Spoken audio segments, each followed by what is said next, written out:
A lot of times property management companies think all the companies are the same, so they're looking for maybe Whoever's just a cheaper cheapest. price. But then what they get is a company that doesn't communicate and doesn't show up when they say they're going to. And it's really the old adage, you get what you pay for. All right. I am trying a new platform today. This is Jason Hull, and I am a property management growth expert. If you're not familiar with me, I help grow and scale property management companies, and I am really good at that. And so our company is DoorGrow, and we are the world leaders at growing and scaling property management businesses. I've helped thousands of property managers do that. And today my guest is Sam Wakefield, hanging out here with Sam. Sam, welcome to the show. Thanks for having me on, man. I'm glad to be here. Hey, good to have you. So I'm really excited to get into this. We had some really nice dialogue back and forth. You coach, well, I'll let you tell. What group, a category of people do you coach, and you help with them with sales and closing more deals? So Yeah, absolutely. Yeah, so we do sales training and basically sales systems, whole operation systems within companies, but mostly sales focused for home services. So everything from HVAC, plumbing, electrical, and then even outside of that, garage doors or you name it. If someone improves a home, then we help the communication side of all of those companies.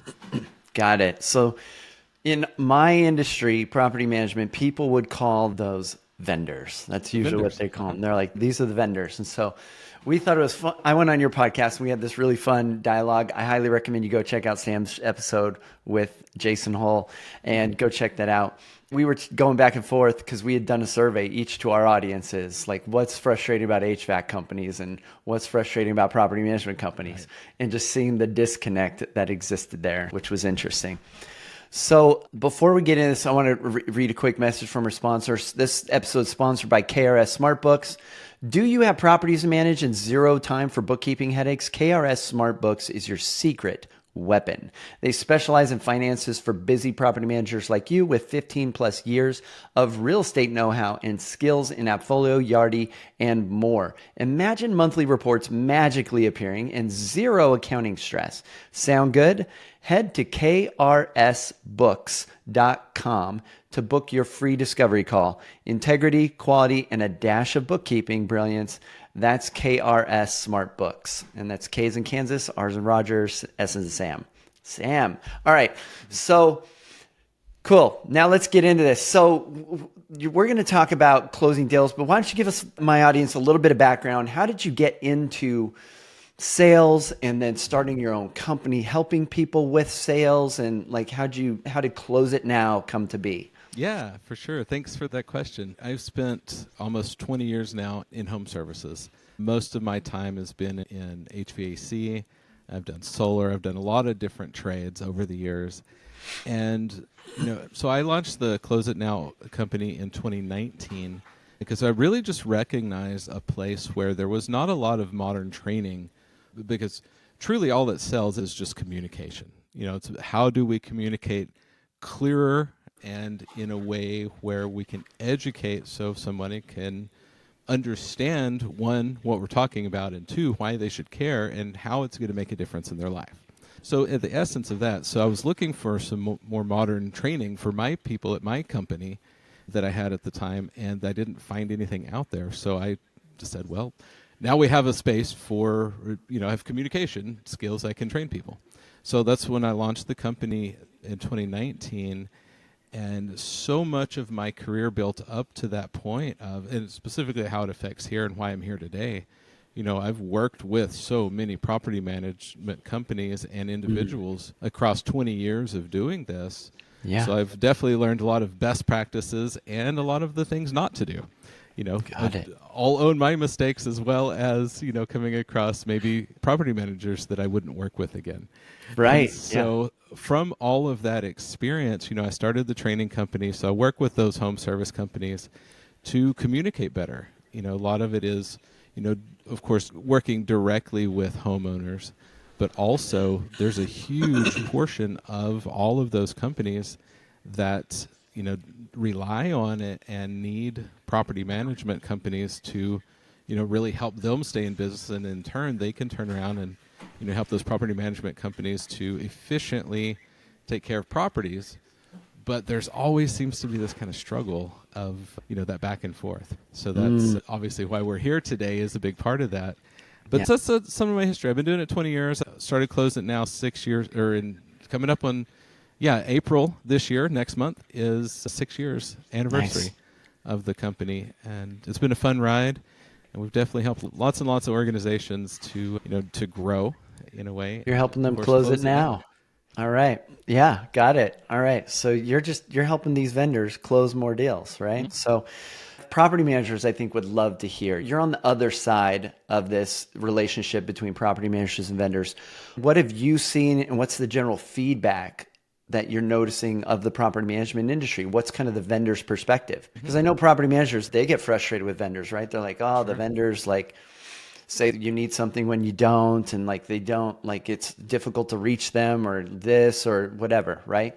What are some of the complaints and gripes about property management companies? Yeah, complaints and gripes about property management companies. One of the big ones is, a lot of it is kind of the same thing, is lack of communication. That's always one of the biggest complaints that comes up is, we'll get, say a property manager will call in for us to go evaluate a property. We'll take an air conditioning issue or something like that. So we'll show up, and then we're trying to call ahead. There's no clear information was given on who to call ahead to. Then we show up to the appointment. Maybe the tenant's there, maybe not. A lot of times they're not there. Then we can't get a hold of the property manager to even get in the place. So now we're dancing around in this circle of, okay, who do we contact? We get frustrated, move on to the next call. Then the property manager calls and, well, why'd you leave? Somebody was there. Well, nobody was there. And so all of this just seems to happen too often. Yeah. So it creates a stereotype. When the stereotype is created, that means, of course, there's a reason for it. Yeah. And so this is one of the big ones, is the lack of communication. And I know that I've heard that the other direction as well. So that's one of the things I hear the most. Yeah, got it. Yeah, so I'm sure when a vendor finds a property manager that does communicate effectively, that there's clarity in that communication happening, and they've got good systems in place, the tenant's there, the tenant understands what's going on, everybody's informed, then those can be really great relationships to have. Oh, absolutely. Yeah, those are, the last organization I was at, I was with them, I was a sales manager and trainer for 6 years there. And I went through about 18 different property management companies to find 2 to 3 that were worth working with. Wow. And that was, just sadly, we were always open to when a property management company came to us and were like, hey, we need you to do some work. We're looking for a new vendor. We're like, sure, absolutely. We'll try you out as well as you're trying us out. Right. But sadly, the 2 or 3 that we did find great relationships with, they were fantastic relationships because we, part of my ethics is our team was like, we will show up on time no matter what. Right. We always do what we say. We will never, recommend something that's not verifiable from our, from our testing. We're not going to just guess at this because we're not guessing with anybody's, investment. And at the same time, when we, say we're going to do the work, we do the work, and we show up to do the work we say we're going to. So that was my ethics statement I always led with. And then basically I would ask the property management company, can I expect the same thing from you guys? Right. And sure enough, the second that we met in the middle and said, yes, this is how we want to do business, those relationships were always the very best ones, because sure, were we a few more dollars than the other contractor down the street? Sure. Yes. But we showed up when we said we were going to, and we did the right work right the first time. And so that's the big part of that disconnect, I think, is it seems like so many, a lot of times property management companies think all the companies are the same, so they're looking for maybe whoever's just a cheaper price. But then what they get is a company that doesn't communicate and doesn't show up when they say they're going to. And it's really the old adage, you get what you pay for. Property managers have the same sort of problem, is that a lot of people that are looking for a property manager are just looking for the cheapest price. And they hate that. They're like, we're not all the same, right? So I think it's really important. I think this is dictated by the morals, the ethics, and the values of the business owner. It's always a top-down thing. And so if the business owner is a cheapo, They attract cheapo clients and they deal with vendors through this cheapo lens. And this is where there's going to be a lot of mess and a lot of communication issues. And a lot of times the business owner, and this goes for any business in any industry, has a blind spot to the fact that they're cheap. But you're a cheapo if you're the person that's always looking for the stupid coupon code. Every time you buy everything online, you're always like hunting for that. Like, I don't have time to do that. Like, that's a massive waste of my time to go save 10% on some stupid $100 thing online, right? Like, I'm searching around, right? Oh, I saved $10, even though I could have made $100,000. Like, if I just built something awesome, right? So I think there's a mindset issue, is that these property managers or vendor business owners are not valuing their time enough. If you value your time, you value other people's time. You then show up on time. You then try to make sure your schedule is tight. You want to make sure your schedule is full, because you value your time and you feel that it's important. And if you really value your time enough as a person, you get things like assistance, you get team members, you get support, because your time is so valuable that you want to go buy other people's time because it's less valuable than your time, right? And this is how we scale our businesses over time, is we're buying other people's time that are they're willing to trade and give up their life, chunks of their life, for money. And as business owners, we want to not give up big chunks of our life for just money. We want to be able to have something scalable. And so I think there's a mindset thing that we have to not be cheap. We have to operate with integrity. And then our team members need to have these values instilled in them. And if we don't build the right culture, it's on us as a business owner. And if we don't build the right culture, we then don't have longevity in our business. We don't get return business. We don't get return clients. We don't get to have that really good vendor to continue to work with. We don't get to have that property owner continue to want to work with us, right? Because we have showcased that we are not on top of things, or that we don't have the right values, or that we don't have healthy mindset. And so I feel like at the foundation of everything, it always comes back to mindset a lot of times. I 100% agree with that. It's funny that we kind of started this conversation going down this path. This is something that's been basically a soapbox for me lately, a big hot button. Yeah. When I'm jump on that soapbox, Sam. Let's go. Yeah. When I'm coaching and training people lately, especially this last week, Yeah. I'm training people with sales and that type of focus. And of course, people always come to me, hey, how do I overcome these sales objections? Somebody says, I want to get 3 bids, or somebody says, your price is too high, I want to shop around, or I need to think about it. Yeah. And instead of just going straight to, well, here's the word track and how to handle these objections, we always start with, any time that you find a trend in your life, so if you're getting the same consistent objection, say somebody's getting every single time they get to the end of their appointment and the homeowner or whoever they're talking to says, I want to think about it. It's like the second you start to develop a trend in your life, look internally, because you are attracting exactly who you are. I would be willing to bet that person does the same thing when they shop. So then no wonder you're getting every single one of your clients is telling you, I want to think about it. Or if when you shop, do you ask for, say, oh, I've got to get some 3 bids on this thing. I got to look around. Well, no wonder the people you're selling to always have to get 3 bids, because we attract who we are. And it starts right here in the mind. And it's incredible how that works. Yeah, because if we're anxious, if we have that energetic sort of anxiety that it's expensive, and we go into that trying to sell it to somebody, then they can feel that, and we present it differently. And so we're like, here's the price, and and it's worth it. And they can there's so many little subtle clues they pick up on that, hey, this seems a little high. And because sometimes, if you're presenting to somebody and they're not what I call a cheapo, there's 3 types of buyers: cheapos, normals, and premiums, I call them. And normals are you typically 60%. They're the majority, 61%.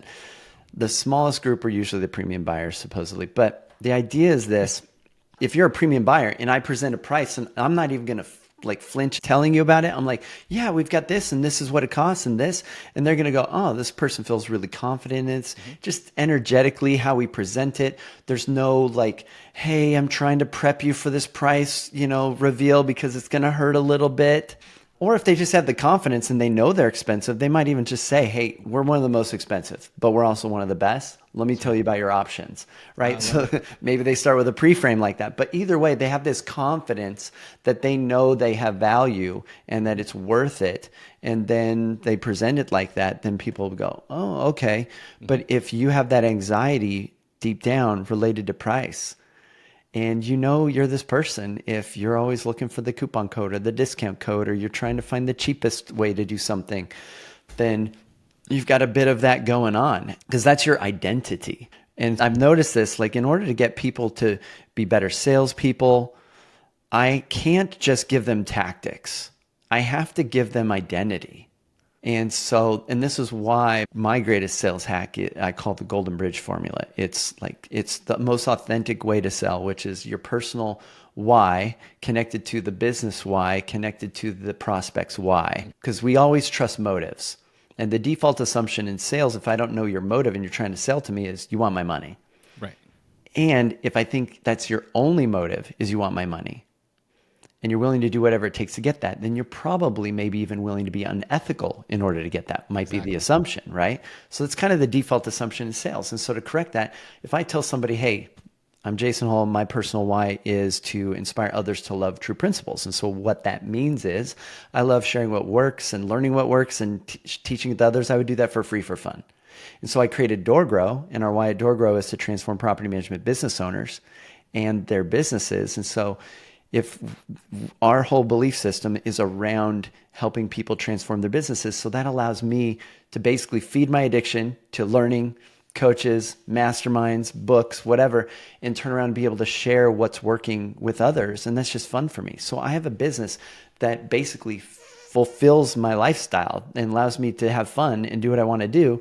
And you, Mr. Property Management Business Owner, who I'm maybe selling to, want to grow your business. And so our interests are in alignment. My business is the bridge that connects your why to my why. We both get what we want. It's the ultimate win-win, right? Everybody wins.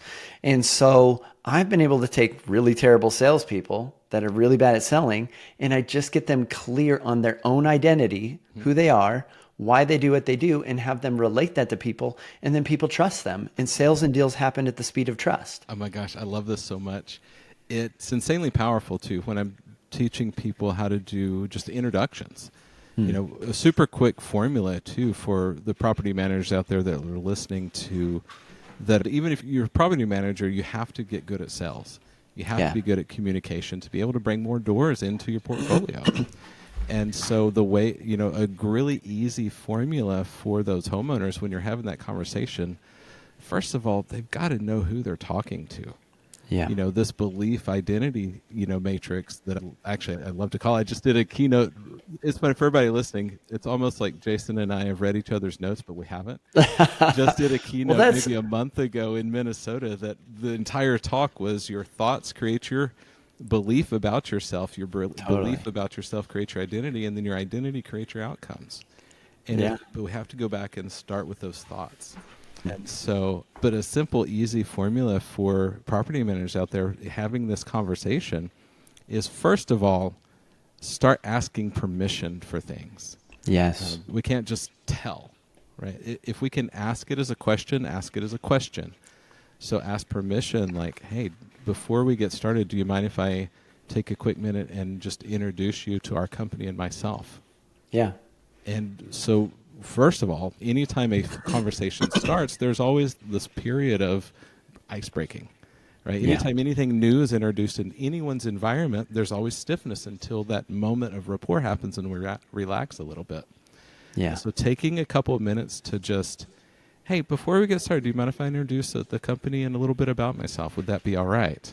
So Yes. permission to it, and then just take a few minutes, because I mean, so many times we'll go through this crazy presentation and then we're asking somebody to buy from us and they don't even know who we are. We never took the time to even introduce ourselves. Right. Or they don't know a thing about the company. It immediately shove the product or service down their throat. Yeah, no wonder they need to think about it. They don't even know who you are. And so introduce that first. It's huge. And just getting into the things, if that's the flow, it's like, okay, now that you know a little bit about us, tell us a little bit about you. What are you looking for? right? So then you start that discovery process. And I'm sure you train this, but the discovery process is everything. We have to understand the motive behind why they want to do things. Somebody just says, hey, I'm looking for a property manager. Okay, great. That's one thing. Why do you need a property manager? What are you trying to solve? What do we want to accomplish by having a property manager for your property? So we'd find out what are the pain points, what are the issues that they're wanting to overcome. And then from there we can create craft a conversation around it. But until we know that, we're just stabbing in the dark and just guessing. Yeah. Well, hopefully this will work. Right. Yeah. If we just jump right to offering solutions when we don't even ask what they need, it's not very effective. And then they're going to have a ton of objections. Yeah.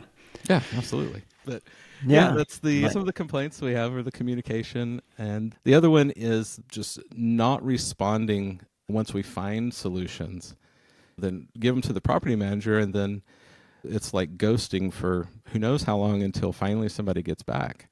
And so that's the other side of the communication, is not getting resolution once we actually, we can do this work, but we're not going to sit around here all day to wait to get it approved. We have other appointments. So do we want to reschedule? It's treating the vendor like they're high value. They're going to treat you like you're high value, and they're going to prioritize you. And so it really is a mutual respect relationship that needs to be built. So Sam, I also want to bring up to our audience, you are going to be coming to speak at DoorGrow Live, and you're going to be teaching some really cool stuff. Could you just touch on real quick what you're going to be sharing at this? Because I wanted to come bring you to expose my clients and my audience to what you're going to be sharing, and maybe you can get some people pumped up for DoorGrow Live. So absolutely. Yeah. So thank you for the invite as well. I'm super excited to be speaking for DoorGrow Live. It's my passion, in fact, to be able to help people in their daily lives, especially in conversations like this, to make it easy. I am such a firm believer that sales should be easy. If it's not easy, we're overcomplicating it. And so what we're going to be talking about at the event is I'm going to give some really simple keys to better communication, so people actually not only listen, but they understand what you're saying, and more importantly, why should they care? So we're going to talk about something that's called the benefit lens. We're going to talk about some easy word substitutions. We're not going to be learning scripts or anything. We're going to be showing you really easy ways to get immediate buy-in to what our conversation is, and how to just recruit people to be raving fans and be on board, and how to ask and get referrals, because that's huge in something like a property management. If every third door you also added another one from a referral, what would that do to your business? Yeah, absolutely. So not just asking for referrals, but actually asking in a way where actually get them. Right. Yeah. If you're getting enough referrals, one, because you have a good reputation, you're doing a good job, but also because you have an intention and you're asking appropriately, you create this kind of virus of growth in your business where it's multiplying. Every client becomes more clients. Yep, absolutely. In fact, we can do a quick little, as an example of some of the things we're going to cover. Are you open to doing a quick little role play with me on All right, let's do it. Some of the conversation here? Yeah. I love role play. Let's have fun. Yeah, for sure. So I'm property manager. So before we do, give me a quick little context of what is a premium price property manager and what is like a middle range property manager. And so I'll know what I'm working with here. Oh yeah, usually our clients have 3 different price points for that reason. So perfect. But let's say like real typical in the marketplace is 10% is pretty normal. Okay. And this is not what we recommend, because our clients close more deals more easily at a higher price point. So we have some special pricing models. But let's say 10%, premium maybe 12%, and lower would maybe be like 8%. Got it. Perfect. All right. So I'm the property manager. So I'm going to be a premium 12%. Yeah. So what we're going to do in this conversation, I'm going to ask for the business, and you're going to give me a little bit of a price flinch with, well, the other guy was only 10%.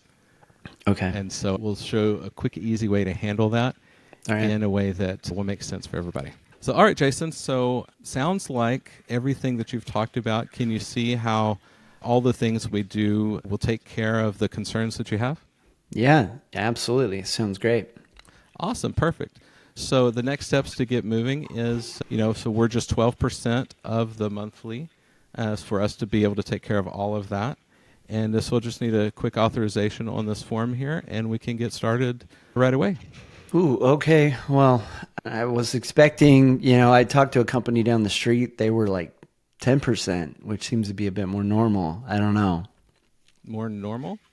I've talked to a couple of companies, and a lot of them will do it at 10%. It's possible you could do it at 10%? Oh, gotcha. So listen, so we were just 12%. But listen, we're not 2% higher or 2% more expensive. We're 2% better. Can I explain to you why that is? Sure. Absolutely. So at that point, as a great company, you're going to have a hit list of all of the reasons why you're better than everybody else and what makes you that premium company. I like it. So the minute we get that permission question in of, hey, we're not 2% more expensive or 2% higher, we're 2% better, then the permission question is, can I show you why or can I show you how? And they say yes. Then we're going to, okay, so what we do, it's never talk bad about the competition. Sure. But it's always with that perspective. So what we do is this, and what we do is this, and what we do is this. We're always going to have the availability to be in contact, 24/7 or, whatever all of the benefits is. We're going through this huge benefit list. And then it works like magic. Once you get to about 10 or 12 things, especially when you know those first 10 or 12 things or things the other companies don't do. Yeah. So many times that person will go, you know what, you're right. You know what, you're right. Let's just go ahead and do it. Yeah. You go through those things, you say, so does that make sense why maybe we're 2% better? And they're going to be like, yeah, you've got agreement. Cool. Absolutely. And the other thing to do in this conversation, and this is really powerful too. So, we'll take, what's the average rent that we'd be taking that percentage off of? Let's say $2,000. So $2,000. That's what I was going to use. So we're talking about 2% difference. So we're looking at $40 a month or $10 a week. Is it worth it to you for $10 a week to potentially fight the headache of, your property management company not responding when you need them to respond, your tenants being really unhappy, tenants turning over and over for, $10 a week, is it worth it to you for that? Yeah. So if you're willing to roll the dice and take that chance, then of course you could do what you want. But if you want it done right, done once, so you're headache free and you're not going to have to, because the reason you hire a property manager is to be hands off, right? Yeah. Perfect. That's what sets us apart next to any of the other companies around. Got it. So hypothetical property manager Sam here, believes, you can tell by listening to him, he believes in what he is selling. He believes he's worth that 12%. He believes he's worth that value. And I love that reframe. One of the NLP hacks I teach clients is it's not A, it's B. And he's like, it's not that we're expensive or higher price. It's that we're 2% better. And so you're saying, this is how you are looking at it. Here's how I want you to look at it. And that's a really cool correction. I love that right there. Very powerful. The other part of that too is we're not talking about the total monthly. We're talking about what's 12% of 2,000. We're talking about 2% difference. Yeah. Is it worth it to you for a 2% difference to take the chance on having to deal with this, having to manage your own projects, having the headache, having the angry tenants? Or we don't have that problem. And here's proof, review, testimony. Other people in the area from people that use us just like you guys. Yeah. Awesome. Perfect. And you're going to share some really cool stuff, I know, at DoorGrow Live. I'm excited, man. Me too. So, that's just tip of the iceberg. For a salesman to be able to build a coaching business teaching sales, these are the best in the world at sales. And so I'm really excited to have you come. I've sold millions and millions of dollars of stuff. I'm always learning more about sales. This is something you can always continually learn more. So I love that little reframe. That's a good one. I'm excited to hear what else you have to share. This is going to be really awesome. And if you're interested, go to doorgrowlive.com and get your tickets. Get your tickets. Our theme this year is innovating the future of property management, and we are bringing future ideas. I'm going to be going over hybrid pricing, a new pricing model for property managers. This is the future. We're going to be sharing our DoorGrow hiring system, this is the future of how you're going to need to do hiring. So you're not making mistakes with hires. We're helping a lot of people replace their entire teams. So anyway, DoorGrow Live is going to be really freaking cool. So yeah, and it's a holistic conference as well. We're bringing people from outside the industry, people that are related to different things. I've got a biohacking expert. We've got different things just to optimize your life as an entrepreneur and to make you better at what you do. So this is going to be really cool. So, well, Sam, anything else we should touch on? There's so much we could cover. There's a lot. We'll save it for DoorGrow Live. How can people that if they're listening, they're like, I'm a vendor, or I've got this, or and I could really use Sam's help. How can they get a hold of you? Yeah, absolutely. They can go to, of course, the website is closeitnow.net. That's N-E-T. So closeitnow.net. They can email me directly, sam@closeitnow.net. On Instagram at TheRealCloseItNow. Or basically search Close It Now anywhere, and I pop up all over the place. All right. I'm kind of everywhere on social media and on the Googles at this point. All right. Well, we're going to close this show now. So appreciate you coming on, Sam. It's been great having you. And for those that are watching, listening, if you could use some help from DoorGrow, reach out to us. You can check us out at doorgrow.com. We are the world leaders at coaching and scaling property management companies. And so if you are dealing with operational challenges, team challenges, hiring challenges, or you just don't know the right strategies for adding doors or business development, we can help you with all of that. So reach out to us, check us out at doorgrow.com. And until next time, to our mutual growth, bye everyone.